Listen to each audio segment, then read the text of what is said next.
In this session, let us have a brief recording or a brief knowledge about the background introduction to the poet Khalil Gibran. Okay, we shall start. We shall discuss few general things like his birth, nationality, then bit of his personal life, his notable works, and occupation, and all that. Okay.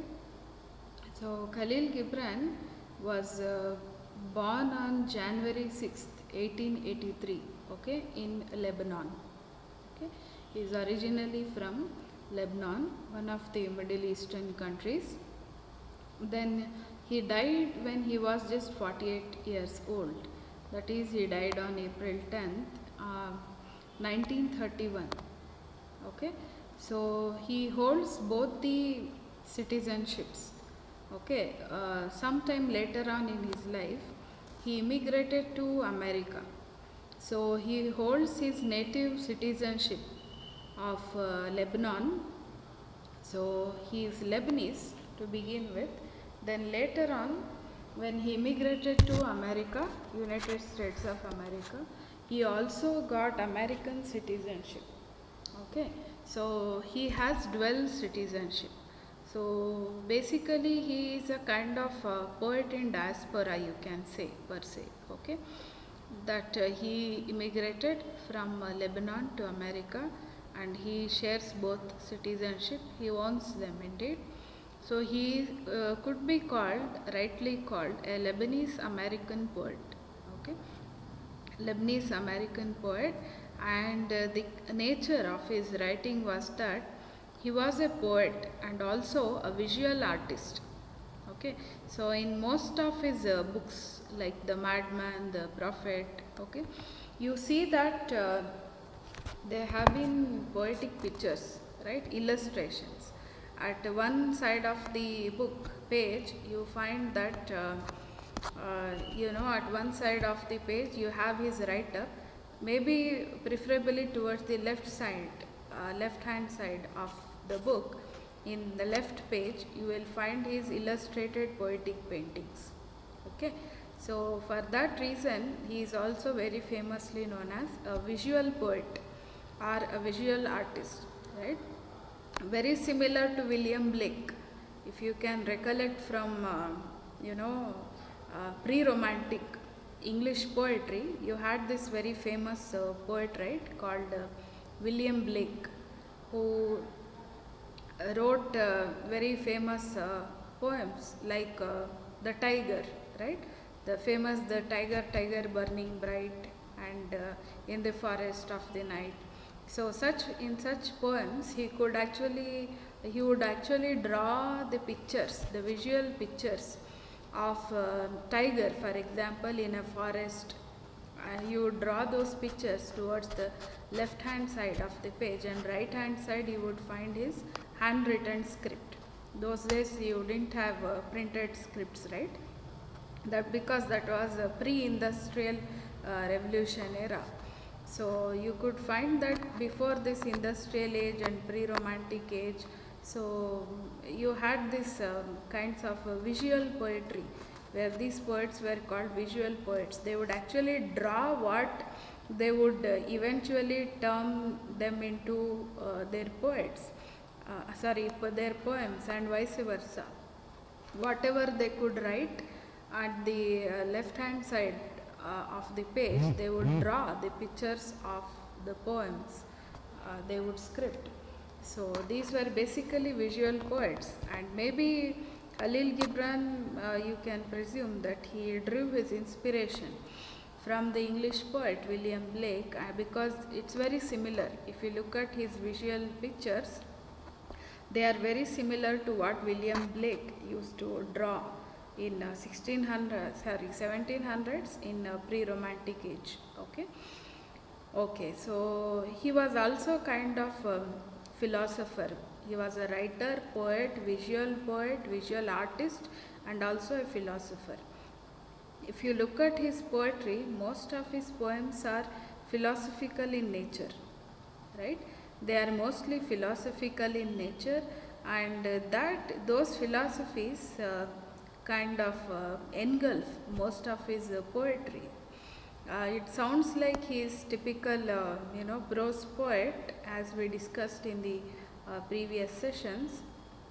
He is also a kind of philosophic poet, where he is trying to come out with his own ideals and idealism about the life and people in his life, and how people should be in life ideally, and what is wrong, what is right, and what we should do and not do. It looks like he is also little bit didactic. He is trying to teach. Basically, being didactic is nothing but a tendency to teach, right? So that kind of didactic nature also is found in most of his poems, and you have his notable works here, right? Amongst you have this entire omnibus collection of Khalil Gibran's works, amongst which the most notable ones are, the most famous of his works is The Prophet, where you find that there are series of these poems where he is addressing to people of different sects, people who belong to different sections and sects of society. Okay, so The Prophet is his most famous book. The other famous book you find is The Madman. Okay, so it looks like a kind of series of lamentations towards his unrequited and unfulfilled love. So you have The Prophet, which is the most famous book. The second thing you have, the second book is Madman. Then you also have Broken Wings. Okay, it looks like a very sad philosophical sermon on the realities, the grim and bitter realities of life that he is trying to bring in the form of visual poetry. So you have another famous book called The Broken Wings. Okay, and apart from this, he is also quite well known and widely known as one of the the startup poets, one of the pioneering poets of Arabic literature, who eventually also termed his writing into very famous Arabic writing in English. Okay, so he was obviously bilingual, or maybe polyglot. He knew multiple languages like English, then Arabic, then Lebanese. Okay, so he also participated in this famous literary movement called Mahajar literature. Okay, Mahajar in Arabic means immigrant. Okay, an immigrant, a sojourner, a migrant, people who have left their home in search of new homes in other countries, other places, and other any kind of other new geographical locale. So such people are called Mahajar in Arabic language. So Khalil Gibran also belonged to this category of being a Mahajar, being an immigrant. Okay, and this was also he was also very active participant in the movement called symbolism. Okay, we all know that symbolistic movement was very famous in 19th and 20th centuries. He was also part of the symbolism movement. Okay, then he took, indeed he was a pioneering person along with Amin Rihani and others, the other Middle East poets and writers.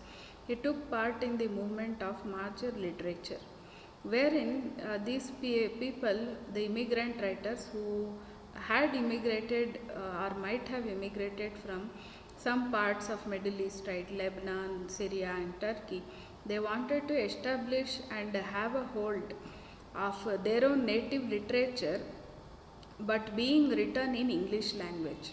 Okay, so this was the main agenda, that they wanted validation for their literature in America and some of the other European countries. They wanted the validation of Arabic literature. Okay, Arabic literature, their native literature, of course written sometimes in their native tongue, but either later translated, or sometimes the essence of the literature used to be of their native land of origin, native culture, but they wanted it to be written, they wanted to write in English and be validated and recognized in America and some of the other European countries. So this exactly was the movement which was known as Major literature, which began towards the end of 19th century, okay, and it also progressed till the middle part of 20th century. Okay, so this is about Major literature, the literary movement, which Khalil Gibran was also part of. He was indeed very active participant. Okay, and these Mahajar literary poets, they also came together and formed association and formed a kind of important they framed this unit called Ravi, RAWI, Ravi in capitals. It's an abbreviation for Radius of Arab American Writers. Okay, so they called it as Ravi, the unit formed by this unity of immigrant writers in America. Especially it compassed writers from Arabian land, the Middle East, because the very abbreviation tells you that Radius of Arab American Writers. Okay, so this is how kind of Khalil Gibran gained his international name and fame by forming this kind of poetic circle called Ravi, and he took very active part in the movement called Majar literature, okay, Arabic literary movement, which took place in America predominantly, and whose relevance and fame later on shifted to some parts of Europe as well. Okay. In the next session, I think we shall elaborate little bit and little more about the poet Khalil Gibran, the nature of his work, and about little bit about his personal life, why he has to came out with the kind of works he has written. Okay, so we shall continue all these aspects in the part 2 of this session about the poet. Okay, yes.